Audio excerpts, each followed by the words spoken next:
주를 위한 이곳은 예배하는 자들 중에 그가 찾는 이 없어 주님께서 슬퍼하시네.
전능하신 아버지 하나님, 천지의 천재들을 믿습니다.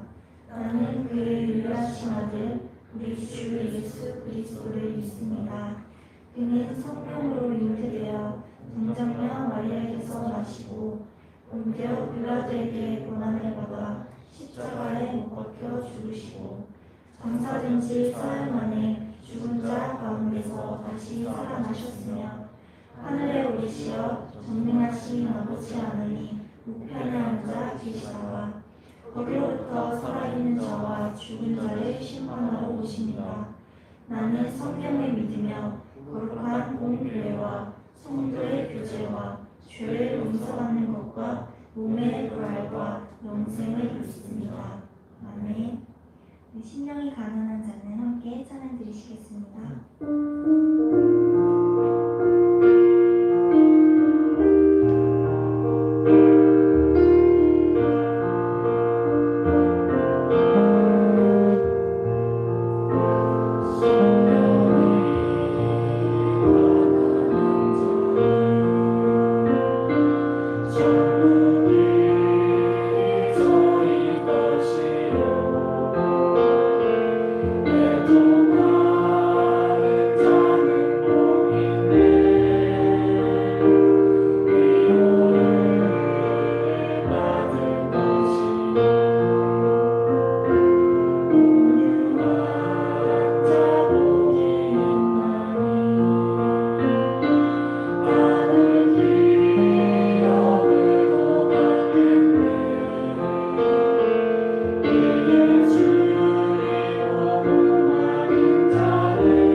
김수인 청년 나와서 기도 드리시겠습니다.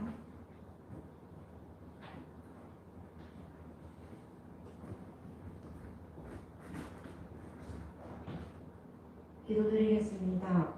사랑과 은혜와 자비가 풍성하신 하나님 아버지, 거룩한 주님의 날 주님의 거룩한 제단으로 주님께 예정하시고 택하신 자들을 불러주시고 경배와 찬양과 기도와 예배로 모든 영광 존귀를 드리게 하시며 감사드립니다.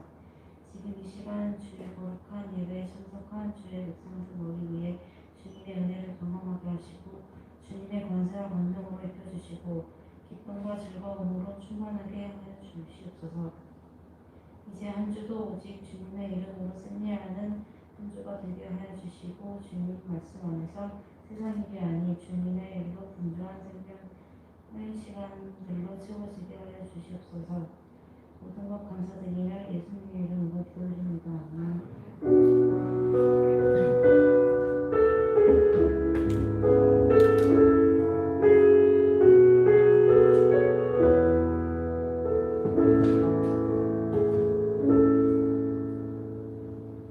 네, 오늘의 말씀 마태복음 5장 3절입니다.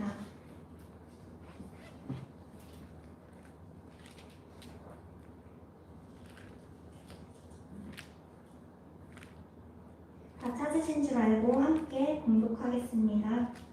신령이 가난한 자는 복이 있나니 천국이 그들의 것이니요. 아멘. 4조 나와서 요괴레스 노래 특송하겠습니다.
전도사님 나오셔서 신령이 가난한 자는이라는 제목으로 설교하시겠습니다.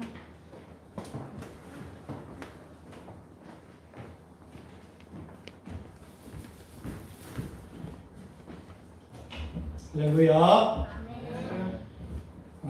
고등부 표현을 이렇게 열성적으로 하다 보니 목이 갔어요. 목이 좀 갔죠? 물 한 잔 마시고 갈게요. 한 주간 어떻게 지냈어요? 잘 지냈습니까? 이제 계약도 준비해야 되고 뭐 바쁘죠? 또 설레이기도 하고. 제가 퀴즈를 하나 낼게요. 넌센스 맞추는 분에게는 제가 개인적으로 커피 쿠폰 하나 알려줄게요. 이스라엘 백성들이 가나안 땅에 들어가서 보면 우리가 처음 만나는 성이 있잖아요, 그죠? 아주 견고한 성, 여리고성. 여리고성을 하나님의 방법으로 무너뜨리고 또 신약시대에 오면 예루살렘 성도 있고 성이 많잖아요. 자, 문제 나옵니다. 성경에 나오는 성 중에 가장 작은 성의 이름은 무엇일까요?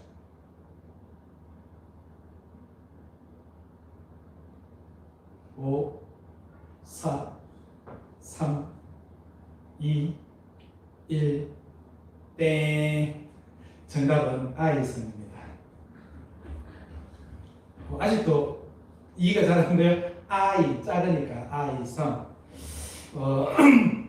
기회가 된다면 매주 퀴즈를 내서 맞추는 분에게 제가 커피를 제가 쏘도록 하겠습니다. 자, 오늘은 심령이 가난한 자라는 말씀으로 함께 은혜 받기를 원합니다. 이 오늘 읽으신 마태복음 5장에서 7장은 예수님을 믿는 사람들이 너무나 잘 알고 있는 예수님의 산상수훈이라고 합니다. 이 산상수훈은 하나님의 자녀로 어떻게 하나님 나라를 살 것인지, 이 땅에서 예수님을 믿는 우리는 우리의 마음속에서 이미 하나님의 나라가 시작되었다고 얘기했잖아요.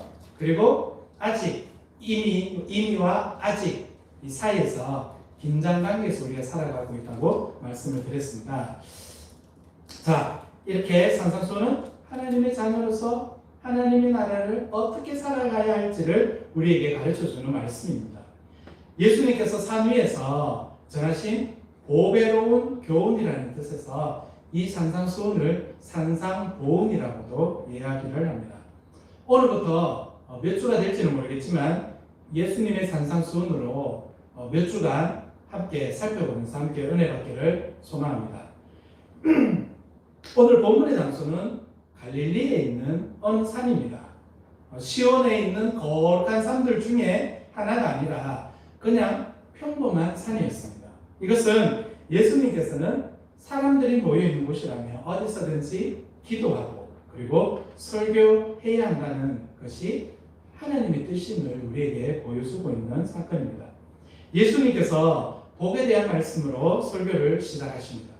이는 예수님께서는 우리에게 복을 주시기 위해서 이 세상에 오셨기 때문입니다.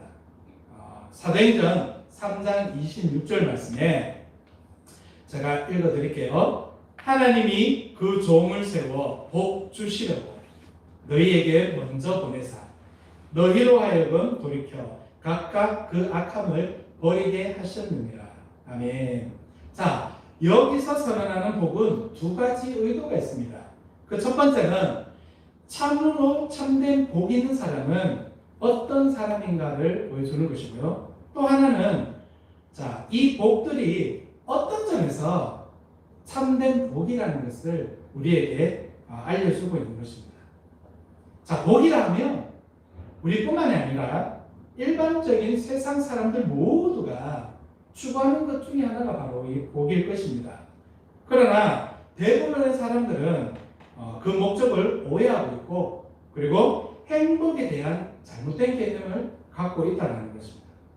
사람들의 일반적인 생각에 복 있는 사람이라는 것은 여러분들은 어떻게 생각할지 모르겠지만 보통 보편적인 사람들은 세상에서 부유하고 그리고 막강한 권력을 갖고 있고 그리고 저 인간은 별로 고생하는 것처럼 보이지도 않는데 어떻게 막 사람들이 그 사람을 접대하고 대접하고 그죠? 주인처럼 시종을 받는 사람 그리고 별로 고생하지도 않는데 늘 맛있는 것을 먹고 늘 좋은 것을 입고 늘 달콤한 것들을 수시로 먹는 사람들 그런 사람들을 일반적으로 복 있는 사람, 잘된 사람이라고 우리는 이야기하고 있습니다. 즉 세상에서 가시적으로 눈에 보이는 것만 그죠? 그런 것들에 주목하고 있는 것이 보편적인 사람들이라는 거죠.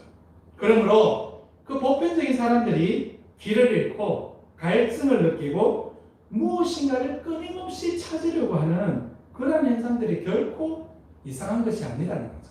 왜? 그들은 눈에 보이는 것에 집중하고 있기 때문에.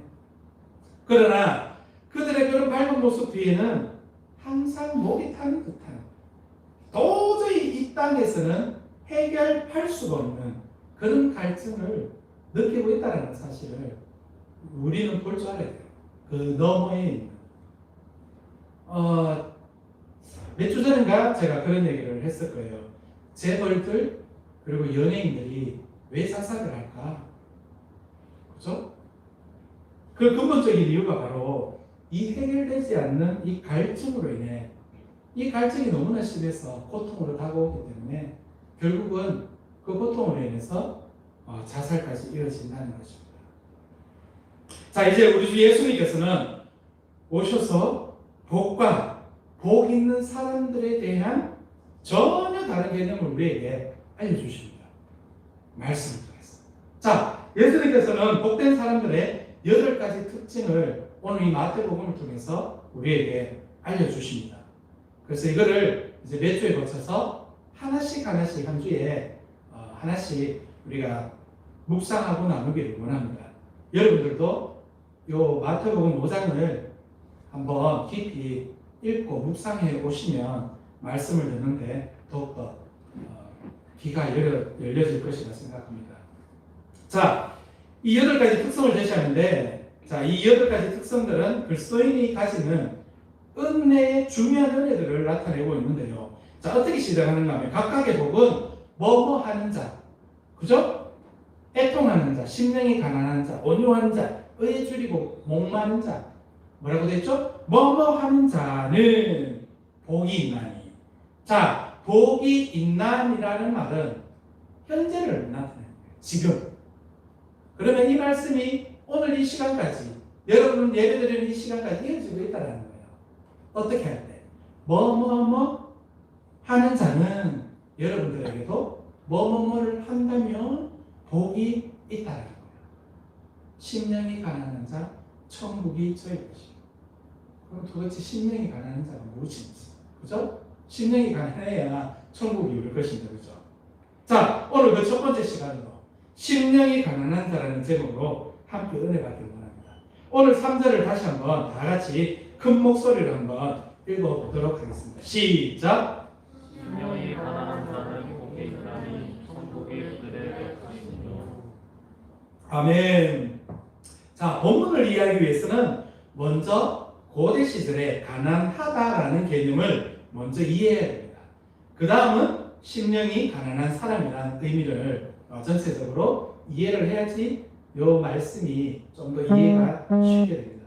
자, 먼저 고대 성경 시대의 가난하다의 개념이 무엇인가 하면 고대 성경 시대 히브리서 개념에서는 히브리 단어로 아니라고 표현을 하는데요. 이 아니는 단순히 가난한 것만을 얘기하는 것이 아니고 고난받는, 그리고 겸손한, 낮아짐, 이런 의미에도 사용되는 단어였습니다. 자, 그러므로 당시에 가난한 자라는 것은 오늘날 우리가 생각하는 것처럼 경제적인 관점, 우리는 가난이라고 얘기하면 제일 먼저 생각 들고 제일 먼저 보는 것이 경제적인 관점에서 바라본다는 거죠. 자, 이런 경제적인 관점에서 돈이 없는 상태를 말한다기보다 이 당시에 가난한 자라는 것은 정상적인 상태에서 벗어난 모든 상태를 얘기합니다. 즉, 정상적인 수준에서 무엇인가가 결여되어 있다는 것. 결여가 무슨 말이죠? 원래 있어야 되는 건데, 원래 갖춰져 있어야 되는 것인데 빠져서 없거나 모자란다는 말이 결여죠. 정상 수준에서 무엇인가가 결여되어 있는 모든 상태를 가난한 자라고 고대 시대에는 인식이 되어졌다는 거죠. 실제로 우리가 구약 성경을 볼 때 가난한 자라는 말은 늘 이런 말들과 함께 사용이 되었습니다. 어떤 말인가 하면 과부와 고아라는 단어가 항상 같이 묶여있는 그룹으로서 같이 사용되어 왔다는 거죠. 자, 이 고아와 과부, 가난한 자, 공통점이 뭘까요? 방금 얘기했듯이 뭔가를 잃어버렸다는 거죠. 고아는 무엇을 잃어버렸을까요? 자신을 돌봐줄 부모를 잃어버렸다는 거죠. 과부는요, 자신을 역시 보살피고 자신을 도와주는, 서로 협력관계, 서로 도와주는 배필을 잃은 사람이 과부죠. 자, 성경에서는 이런 사람들을 가난하다라고 설명하고 있다는 것입니다. 마태복음 11장 5절을 보면 소경이 보며 안전뱅이가 걸으며 문둥이가 깨끗함을 받으며 기머거리가 들으며 죽은 자가 살아나며 가난한 자에게 복음이 전파된다 하라고 하셨습니다. 어디에서요? 마태복음 11장 5절에서. 자, 여기서 우리가 주목해야 할 부분이 가난한 자에게 복음이 전파된다 하라고 하였던 부분입니다. 예수님께서 가난한 자는 소경, 안전뱅이, 귀머거리, 그리고 벙어리 등 신체적으로 정상적이지 않은 사람들이었습니다. 사회적으로 정상적이지 않은 사람들도 가난하다라는 범주에 속한다는 거죠. 그리고 신체적으로 정상적이지 않은 사람들도 가난하다라는 범주에 속한다는 거죠. 신체적으로나 사회적으로나 뭔가가 부족하거나 결여되어 있는 거, 빠져 있는 거, 있어야 되는데 없는 사람들, 있어야 되는데 없는 환경들, 이런 것들이 바로 가난하다라고 일컬어진다는 겁니다. 자, 그러면 예수님께서 신체적으로 가난한 자들에게 복음이 전파된다고 선포하시는 의미는 무엇일까요? 비정상적인 사람들이 들어갈 수 없는 곳이 있었어요. 그 당시에. 뭔가 하면 성전입니다. 비정상적인 사람은 성전에 당시에 들어갈 수가 없었던 거예요. 히브리 사람들에게 성전이라는 의미는 하나님과 대면하는 장소예요. 즉 하나님을 만나는 장소라는 거죠.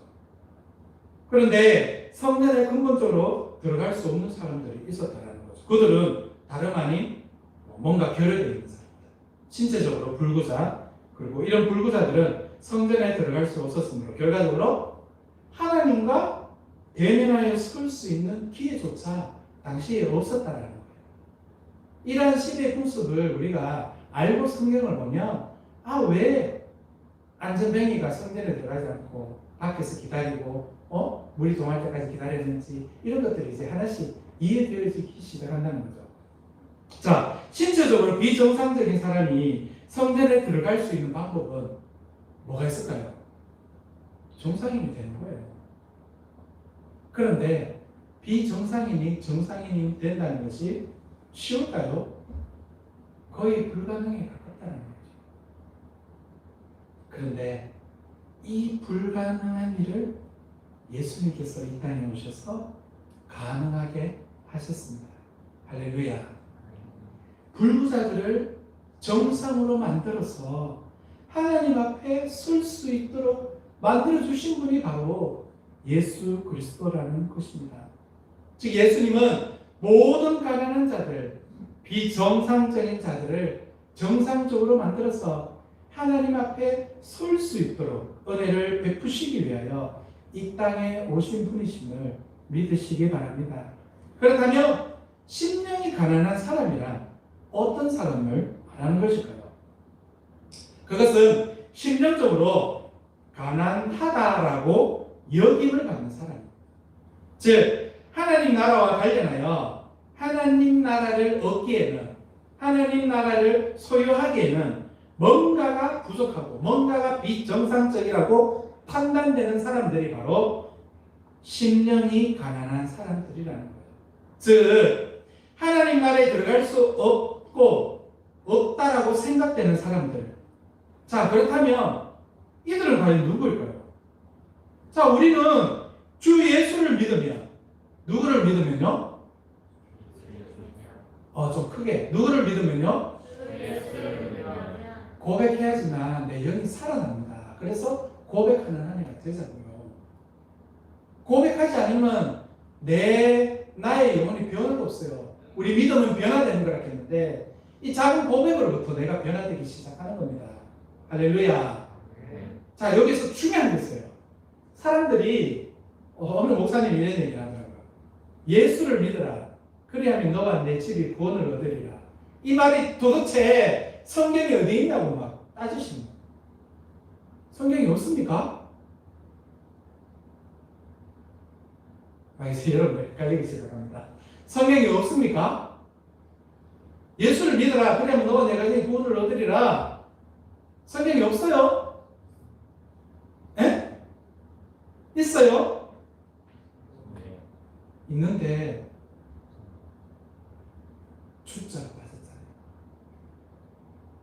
예수를 믿는다는 것은 우리 출애굽기에서 늘 얘기했듯이 주권이 바뀌는 거예요. 그래서 주 예수를 믿어야 하는 거예요. 주 예수님을 내 주인 되시는 주님을 믿지 않으면 그냥 지식이 끝난다는 거예요. 내가 예수님을 믿는다는 것은 나의 주권을 드리고 내가 살아가는 인생이 이제는 나의 주인 되시는 주님으로 살아간다는 거예요. 나의 주권을 주님께 내어드린다는 겁니다. 이것이 바로 내 믿음의 변화가 시작이라는 거예요. 주권의 변화. 그것이 바로 뭐라고요? 예수를 믿음의 시작이라는 겁니다. 자, 주 예수를 믿으면 누구든지 하나님 나라에 들어갈 수 없다라고 말들을 우리가 하고 있어요. 그런데 정작 마음속으로는 우리는 수많은 사람들을 향해서 차별된 생각과 편견을 갖고 있지는 않습니까? 예를 들면 우리는 노숙자들도 하나님 나라에 들어갈 수 있다라고 우리가 복음을 전합합니다. 그렇게 실제로 말합니다. 그런데 실제로 노숙자가 예배 중에 찾아오면 그 노숙자는 대부분의 교회에서 입장 거절됩니다.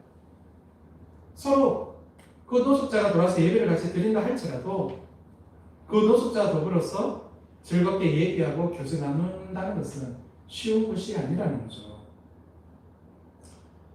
제가 대구의 성문교회 굉장히 큰 교회인데 중동부 수련회를 헤브론 수련관에서 했는데 정촌 그때 제가 기획했던 게 있어요. 뭔가 하면 아무도 모르고 그 중동부 부장님하고 나하고 딱 둘만 얘기를 했는 거예요. 뭔가 하면 내가 거지를 한번 데리고 가겠다. 그리고 수련회 기간 낮 시간에 거지를 내가 투입을 시키겠다. 그래서 너무 거지 흉내를 내면 표가 나니까 그냥 거지하는 사람한테 내가 3일 동안 씻지 말고 옷 그냥 허름한 거 입고 흙만 바지 옷 살짝 묻혀갖고 가라 했어요. 그래서 수련회 기간에 수련회 하고 있는 아이들과 교사들한테 먹을 것을 달라고 구걸을 했죠. 어떻게 됐을까? 다 했잖아요. 그날 저녁 제가 캠파이어를 진행을 하면서 제가 그 행사를 예수 캠프라고 했어요. 찬양을 뜨겁게 하면서 그 거지를 등장시켰죠. 예수님. 여러분 누구인가요? 낮에 봤던 그 거지인 거예요. 그날 학생들, 교사들 참 많이 회개했습니다. 우리가 입으로는 노숙자도 구원받을 수 있다고 하지만 정작 노숙자가 교회에 왔을 때 우리가 얼마만큼 그들이 함께 예배 드릴 수 있도록 도와줄 수 있을까? 내한테 그런 믿음이 있을까? 라는 것을 여러분들이 생각해 봐야 된다는 거죠. 결국 그 노숙자뿐만 아니라 거지라든지 또는 조폭, 성질이 더러운 사람, 원수, 이 책전지 같은 원수 이런 사람들이 우리에게 있어서 심정적으로 가난한 사람들로 여기시는 것입니다. 결과적으로 오늘날 교회에서 하나님께 예배 드린다는 대다수의 그리스도인들이 이런 가난한 자들은 성전에 들어갈 수 없다라고 하나님 앞을 막고 있는 거예요. 그런 사람들이 교회에 많다라는 거예요. 여러분들은 여기 모인 청년들은 그런 사람이 한 명도 없을 줄로 믿습니다. 이것은 당시 바리새인과 서기관과 다를 바가 전혀 없다라는 것입니다. 그런데 말입니다.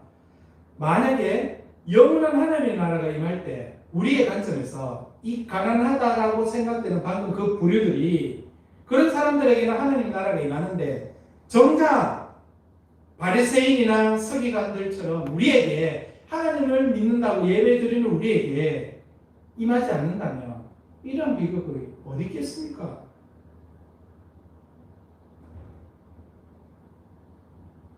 그때는 회개조차 할 기회가 없다는 겁니다. 그러므로 우리는 이러한 편견과 선입견 그리고 교만을 두고 날마다 회개해야 돼요. 날마다 회개하지 않으면 이 마음이 굳어져서 결국에는 회개할 수 있는 기회조차 잃어버리게 될지도 모릅니다. 전사인 첫 시간에 얘기했잖아요. 이 교만과 이날 이때까지 싸우고 있다고요. 아침에 나올 때 기도하면서 교만되지 않게 해달라고. 그런데 어느샌가 사람하고 얘기하고 있다 보면 낮에 뭔가가 예수님은 뒤로 가고 내가 자꾸 드러나려는 이 교만된 생각. 또 주권을 내가 가지려고 하는 이 교만된 생각. 그래서 교만을 한번 기도해서 되는 게 아니고 매 시간마다 나를 죽여주옵소서. 사도 바울이 날마다 나는 죽노라 라고 고백하는 것처럼 우리가 날마다 이런 회개로 하나님께 나아가야 된다는 거예요. 그렇지 않으면 내 마음이 굳어져서 회개할 기회조차도 잃어버릴 수 있다는 경고를 여러분들 명심해야 할 것입니다. 마태복음 25장 40절에 뭐라고 되어 있나요? 가장 작은 자에게 한 것이 주님께 한 것이라고 말씀하고 있습니다. 이런 가난한 자들에게 행한 것이 곧 주님께 행한 것이라고 마태복음에서 분명히 우리에게 말씀해 주고 있다는 것입니다. 이 세상에서 근본적으로 하나님 나라에 들어갈 수 없는 사람이란 없습니다. 하나님 나라는 주 예수 그리스도를 믿는 자는 누구나 갈 수 있는 나라임을 여러분들 믿으시기 바랍니다. 오늘 본문의 심령이 가난하다는 말을 정리해보면 세상의 것들로 만족을 바라지 않고 늘 주님을 배고파하는 사람을 말합니다. 늘 주님을 배고파하는 사람. 다 같이 한번 해볼까요? 늘 시작. 늘 주님을 배고파하는 마음. 배고파하는 사람. 배고파하는 마음. 이 마음을 심령이 가난하다는 말로 설명할 수가 있습니다. 내 영혼이 죽은 것이 아니라 깨어있기 때문에 내 영혼이 빵이나 명예, 욕망 이런 것으로 충족할 수 없다는 거죠. 이런 것들은 세상에서 잠깐 보이다 없어지는 안개와 같다는 겁니다. 세상의 명예, 세상의 권력, 방탄소년의 영혼을 팔아서 사탄에게 영혼을 팔아서 잠시 얻고 누리는 그 명예, 인기, 그리고 뭡니까? 방탄소년이 인터뷰에서 동성애를 지지한다는 그런 죄악된 말을 하는 그런 인기들, 안개와 같다는 거예요. 여러분들 운전해 본 사람은 아시겠지만 안개가 자욱하게 꼈을 때 한 치 앞을 볼 수가 없어요. 그래서 막 더듬더듬거리면서 천천히 가잖아요. 그런데 희한한 것은 태양이 뜨면 안개가 어떻게 돼요? 언제 그랬냐는 듯이 거짓말같이 사라져 버리고 만나는 겁니다. 주님께서 이 땅에 오실 때 악은 완전히 소멸된다는 거예요.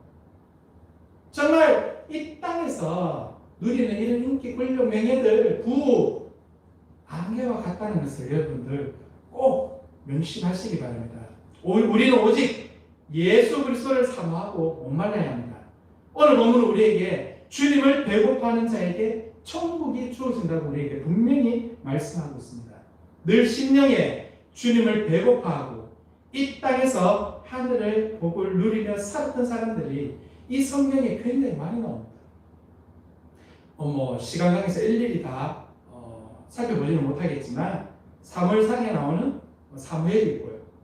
그리고 시편에 환난 날에도 하나님만 의지한 다윗이 나오고요. 그리고 누가복음에 보면 정말 자신의 허물과 죄를 자복한 세리도 나옵니다. 그리고 빌립보서에 보면 누가 있죠? 사도 바울. 세상의 부귀영화를 분토처럼 정말 쓰레기처럼 여기고 복음에 헌신한 사도 바울. 일일이 나열할 수 없지만 그런 분들이 성경에는 많이 있다는 거예요. 그런 관점에서도 성경을 읽다 보면 많은 인물들이 더 내 가슴에 깊이 와닿을 겁니다. 자, 우리 잠시 눈을 감아보도록 하겠습니다. 나는 세상의 인정과 타인의 평가에 목이 마른 사람입니까? 아니면 주님의 칭찬에 목이 마른 사람입니까? 나는 세상에서 안정과 돈, 성공에 배고파하는 사람입니까? 아니면 말씀과 기도와 주님에 대해 배고파하는 사람들입니까? 깊이 생각해보는 시간을 가져보시길 바랍니다. 심령이 가난한 자는 주님을 배고파함으로 천국을 소유하게 됩니다. 우리 모두 주님을 배고파함으로 심령이 가난한 자가 되어서 천국을 소유하는 우리 청년들이 되시기를 진심으로 축복합니다. 한 1분간만 조용히 함께 기도하기를 원합니다. 이제껏 내가 심판자의 자리에 앉아서 누구는 복음을 전하고 저 사람은 이래서 안 돼, 저 사람은 저래서 안 돼 라며 복음을 차별적으로 전하지는 않았는가. 내가 판단해서 저 사람은 돼, 저 사람은 안 돼 라고 우리가 이표만 된 마음으로 판단하지는 않았는가. 우리 자신을 회개하고 이제 이 시간 이후부터는 누구를 만나든지 주님께 대하듯 우리가 나 자신이 주님께 대하듯 사람들을 대하게달라고 우리 한 1분간만 조용히 기도하기를 원합니다. 사랑의 아버지 감사합니다. 귀한 시간 주셔서 하나님 오늘 심령이 가난한 자는 천국이 저희 것이라는 것을 배웠습니다. 하나님 이 말씀을 우리 마음속에 깊이 묵상하고 이 말씀이 우리 평생에 우리 마음을 떠나지 않게 하시고 이 말씀인대로 주님을 배고파하는 우리 청년들이 되게 하여 주시옵소서. 하나님 이제까지는 내가 재판장의 자리에 앉아서 저 사람은 되고 저 사람은 안 되고 판단했던 제 자신을 용서하여 주시옵소서. 하나님 우리는 때는 어떤지 못 어떤지 복음을 전하는 자로서 늘 복음을 전하는 사람이 되게 하여 주옵소서. 저 사람은 이래서 돼, 저 사람은 저래서 안 돼 라고 우리가 판단하는 이 그만된 마음을 하나님 이 시간에 성령의 불로서 태워주시옵소서. 그래야 이제는 누구를 만나든 참 주님께 대하고 우리의 마음이 온전히 겸손한 마음으로 사람을 섬길 수 있도록 인도하여 주시옵소서. 사랑의 아버지 감사합니다. 하나님 오늘 심령이 가난한 자 천국이 저희 것임을 배웠습니다. 하나님 이 말씀이 우리 마음속에 평생에 자리잡게 하여 주옵시고 정말 사순절뿐만이 아니라 1년 365일 하나님 늘 주님을 배고파하는 저희들의 심령이 되게 하여 주시옵소서. 그동안 아버지여 우리가 나 자신이 심판자의 자리에 앉았던 이 교만된 마음을 놓고 회개합니다. 하나님 이 시간 아버지 우리의 죄가를 도말하여 주옵시고 정결한 마음을 주시옵소서. 그래 이제부터는 모든 사람을 대할 때 가난한 자를 대할 때도 주님께 대하듯 겸손한 마음으로 섬길 수 있는 우리 청년부 회원들이 될 수 있도록 하나님 인도하여 주시옵소서. 이 모든 말씀 우리를 불러주시고 이 자리에서 예배드릴 수 있는 은혜를 주신 예수님의 이름으로 감사하며 기도드립니다. 아멘. 다 같이 찬송가 50장 찬양 드리겠습니다. 1절과 3절 찬양 드리겠습니다. 내게 있는 모든 것을 아낌없이 드리는 사랑하고 의지하며 주만 따라 살리라. 주께 드리네 주께 드리네 사랑하는 우주 앞에 모두 드리네. 내게 있는 모든 것을 주를 위해 드리네. 주의 성령 충만하게 내게 내려 주소서. 주께 드리네 주께 드리네 사랑하는 우주 앞에 모두 드리네.